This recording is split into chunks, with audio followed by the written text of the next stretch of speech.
Thanks for tuning in. In this short follow-up from the FedEx Institute of Technology, we're sharing part of the audience Q&A from the end of our last session. The discussion didn't stop when the talk wrapped.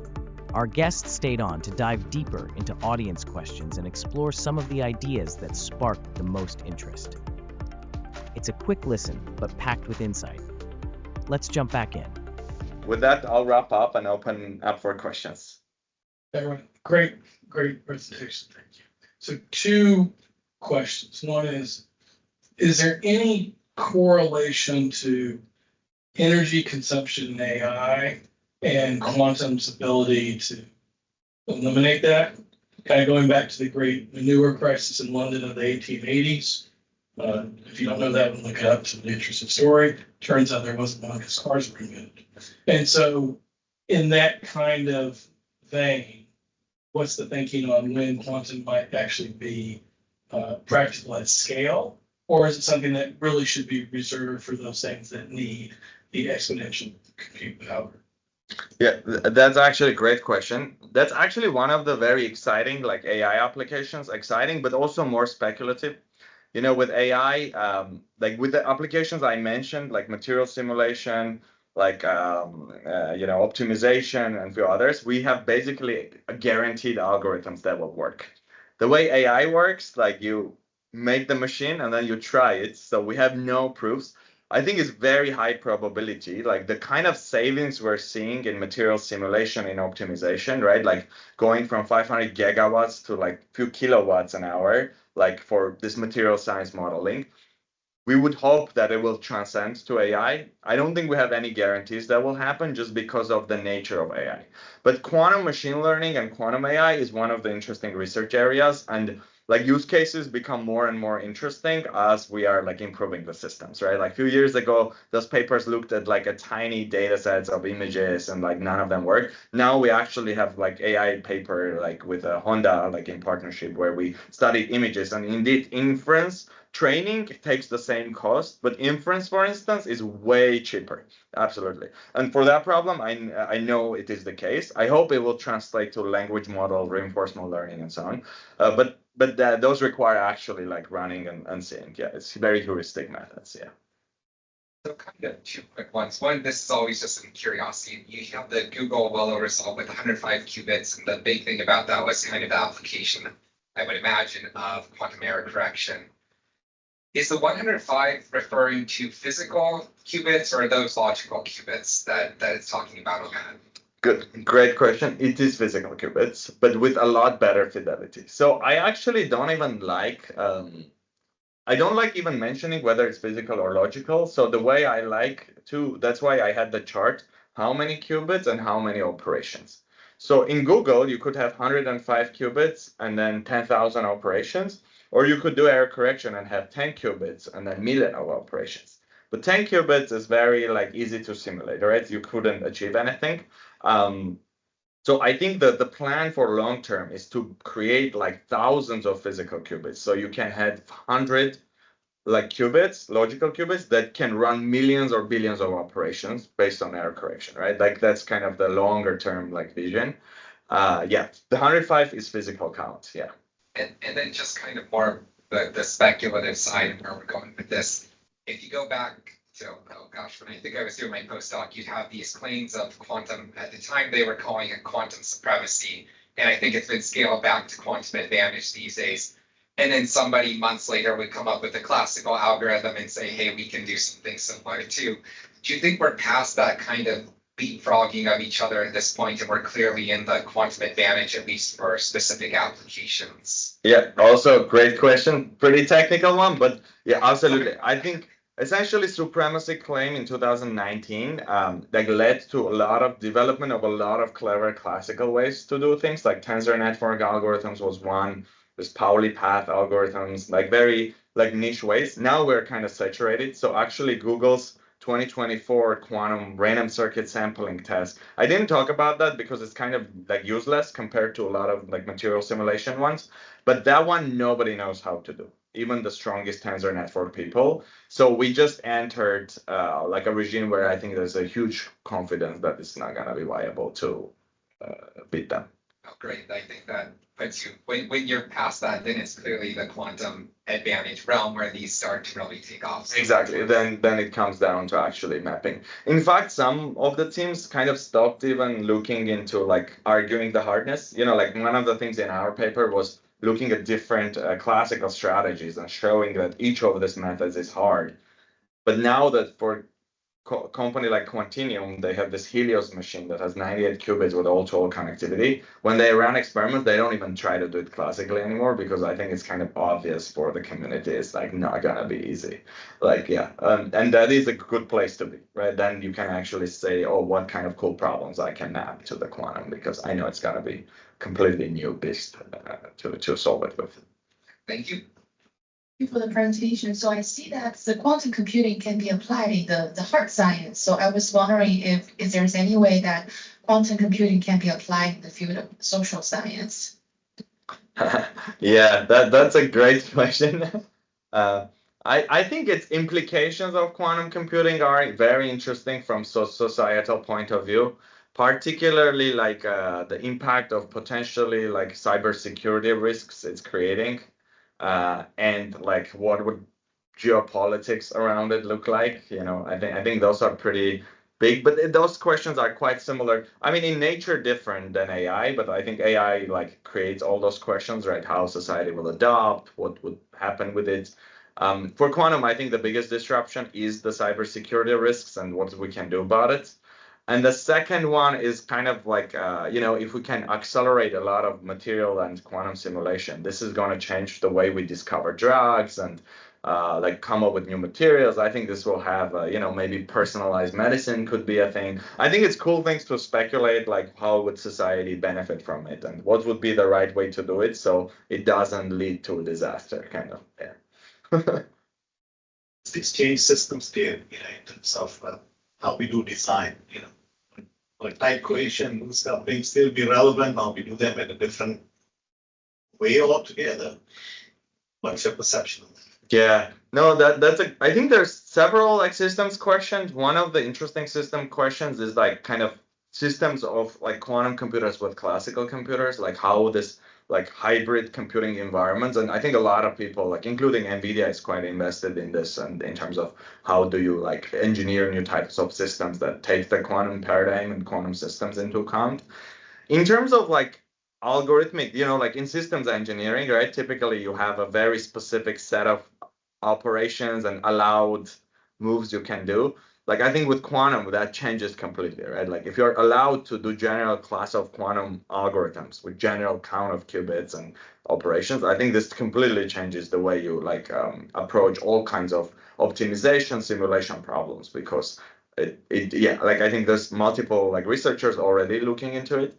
Some of these applications are much further, they require like thousands of qubits or like billions of operations. So those are not gonna be very near term. Some might require very few, right? Like there are, I think, classes of problem that require very like few quantum resources to make a big disruption. But I think people are like starting to think about the effects of this. What architectures? Do you see a more centralized world, these machines, or do you see a need for different kind of pipelines between, distributed architectures or even blockchain, if you really want to call it? Yeah, with blockchain, I don't think it's gonna change the blockchain too much. One thing that this blockchain is based on ecliptic curve cryptography, like most of the important blockchains. So those are gonna be vulnerable, right? In fact, there was a rumor on Twitter when there was huge bitcoins being moved. Somebody was like, oh, somebody invented quantum computer and just moved, like stole $8 billion of Bitcoin, which you could do actually. Now the 20% of Bitcoin is vulnerable to quantum attacks. It's just nobody has that scale of a quantum computer. But there's an easy solution to it. You just do a fork and migrate to a new type of cryptography. And there's a lot of smart people in the crypto community. I actually met some of the people in the Bitcoin specifically that they know how to do the transition. So there are classical algorithms that will defend. So yeah, I don't think, there's gonna be anything too crazy. It'll be like one of like normal big forks and there'll be like big adjustment, but I think it's not gonna be too drastic. In terms of like the early years, at least for the next decade, the way I see quantum computing coming into compute infrastructure, like I feel it's gonna be just, now it's the new trend is like people building GPU clusters, right? Because AI is becoming actually useful for research. I feel in like 2 years it's gonna be common to buy or lease a quantum device and put Quantinuum machine in your, maybe University of Memphis cluster, or like I know that, a few national labs are already looking into it. And I think that's going to be the case because there's going to be demand from researchers in the departments. They say, hey, like, why am I spending, 15 days to simulate where I can do it in 5 seconds in a quantum computer because I only need like 100 qubit like system to do simulation. And then I think as devices get better, the demand will grow. Very long term, I have no idea, right? Like 50 years from now, will we completely get rid of CPUs and GPUs and we will have one company building quantum computers? And that would be the only compute we need? I don't know. I don't think anybody knows that level of the future. But I think next decade will be pretty natural addition to our data centers, just new devices. And there'll be probably different vendors that will come in, like IBM already doing it pretty actively. I think Quantinuum, Google might do it. Even though Google has a different model. Google wants to build full-on end-to-end solution, kind of how they do with TPUs, right? They're not trying to sell them. So. Thanks for the talk. That was great. Could you elaborate a little bit about what Qubit specifically is doing? You're obviously not building superconducting billion-dollar devices like Google. If I understand correctly, you're offering sort of simulation quantum as a service, but you're doing this on traditional classical computers, right? So how does that work? No, not necessarily. So traditional classical computers are a way to tooling for developing the algorithms, but we actually run the real algorithms on quantum computers. So one of our biggest results was this paper that I mentioned, and that's actually run on one of the best quantum computers in the world, like Quantinuum's trapped ion systems. So our classical infrastructure enabled us to build the algorithm. So we are in a business of coming up with algorithms that achieve quantum advantage. That be encryption, that will be like material simulation, that be optimization. Actually, we have researchers in a team. So we are really like algorithmic community. So we're doing very similar stuff to what like OpenAI was doing in the first year or two that when it started. So it was doing basically a research. They had NVIDIA GPUs and they were doing research in reinforcement learning, in machine learning for vision, in machine learning for like molecules, and machine learning for different things. I think that's kind of the capability, algorithmic capability building. But to do what we're doing in a specific approach to algorithms, you need a lot of expertise in simulation because this algorithm was developed based on the simulation methods. And then in the end, it achieved advantage on a quantum processor, like Quantinuum's H2 processor. But I think there's going to be an era of hybrid because you essentially, like a lot of the heuristic algorithms require a lot of depth in the simulation to make the algorithms. Add things to protect the quantum computer, especially since its processing ability far exceeds AI or any regular computer? Yeah, that's a great question. Now, like it exceeds in a lot of the scientific problems, right? But there's definitely a lot of reasoning to protect quantum computers. There's already like legal requirements. There's a bunch of expert control laws in the US. So people who build quantum devices, a lot of the technical details of the device are very well protected, actually. From infrastructure point of view, some of them are like kind of treated like a military grade weaponry. And so you have legal protection. There's all the cybersecurity requirements on having that. That applies to hardware details, like quantum device details, not the software layer. Like software and algorithms are much more open. You can like run things, write papers about them. But yeah, hardware is a very very carefully. A lot of the pieces in the hardware are expert controlled. Thank you for the talk. Quick question, getting back to the societal impact. Do you think there will be drug transformation from quantum in your lifetime? And alternately, or also, what field do you feel like will have the benefit first from quantum, whether it be medicine or AI, security, etc.? Yeah, that's a great question. Yeah, I honestly think the first that society will sense is probably how it's gonna affect like a drug discovery, like molecular modeling in pharma companies. And pharma companies are quite active adopting quantum. Like I think Cleveland Clinic actually bought a quantum device that they're leasing from IBM. I know several other. Amgen is one of the largest investors in Quantinuum. They have a bunch of very interesting papers in like pharmaceutical modeling, like material modeling. So I think like definitely in our lifetime we'll see. I honestly think within a decade we will see like pharma industry leaning very heavily in quantum to do modeling of molecules, doing chemistry and accelerating. I think it will just accelerate now the way like a drug discovery and like drug modeling happens, like a lot of interesting problems that you can't really simulate it because it's quantum processes. So you hire researchers and they have one good idea, they put a lab, they try it for several months, doesn't work, they try another thing for several months. With the quantum computers, you might be able to try like million scenarios within a day, like by clicking a button and then let the simulation try all candidates and then find the best 3 candidates to try. So this is going to really accelerate, I think, that industry. And I think that's probably going to affect the humanity the most. But also the same can be said for like material science, right? Like the way we build planes, the way we build batteries. In fact, one of our partners, like Honda, has a big agenda around using quantum for like making advances in battery technology. And a lot of like innovation can be made in material science and made faster, and cost reduction could happen if you can iterate quickly with the different like alloy candidates for the catalyst in the hydrogen cell battery. And those are kind of big value problems. The devices are not that powerful yet, but I think we're gonna get to that point by the end of the decade. It's interesting as well. I was wondering, currently, are we using quantum computing in AI research, or are we using AI to further quantum computing? Yeah, very good question. Actually, there's a lot of acceleration coming from using AI for quantum.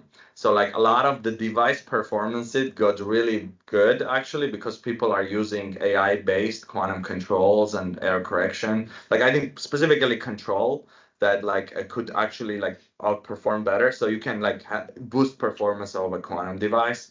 Also, AI really speeds up in execution and implementation of different ideas from algorithms point of view, right? As any algorithmic research, execution of different codes. Yeah, certainly AI is helping a lot, like it's helping many other fields. Quantum doing something useful for AI? No, really. I think that is in a very early stages. Like we ourselves wrote papers in some quantum machine learning for images, but it's nowhere close to the kind of state-of-the-art AI way to do image classification, right? That is like really amazing. But as devices get better, we're gonna play with it. And hopefully, in some point, quantum computers can be used for like either doing inference better or like actually completely new paradigm of learning models could be implemented, right? Like you have this new machine with a new learning system. You could have a quantum machine learning, it's its own category of learning. So yeah, there's a lot, I think, to be done, but the devices are not there yet to fully take advantage of it. All right. Well, thank you so much, Hrant. Thank you.